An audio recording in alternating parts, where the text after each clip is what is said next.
My name is Kevin Fowler, and my connection to kidney disease is actually over several generations. In our family, we've had multiple generations impacted by polycystic kidney disease. And actually, myself, I was impacted as well. I was actually the first person in our family to receive a kidney transplant back in 2004.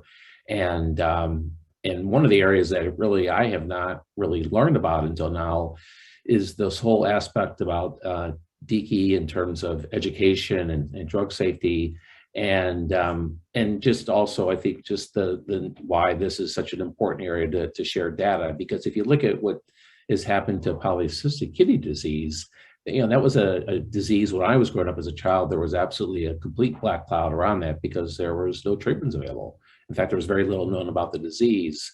And now, at this point in life, to see what's happening because of data sharing and because of people working together, there's now one treatment approved for the treatment of polycystic kidney disease, and there's potentially many more, hopefully, in the pipeline. And so I think that just gives a great example of hope and the benefits of collaborating together for the common good and really collaborating for the patient community.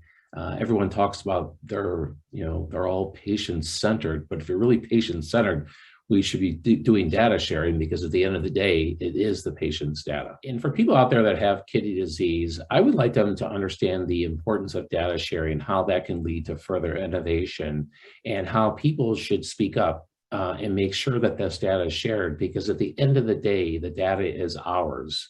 And we have a say on this data being shared, because I think we all have a desire to have a better future for people to preserve their kidney health. I'd like the research community to understand one thing clearly about data sharing, is that there's a need to educate patients on data sharing so that they understand that data is theirs and that they have a voice in advocating for this data to be shared to solve problems in the kidney disease community. One thing I like the DIKI research community to know is that there is a sense of urgency on this.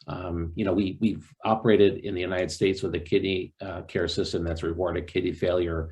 Now we're moving towards kidney health, and this is one leg to help achieve that.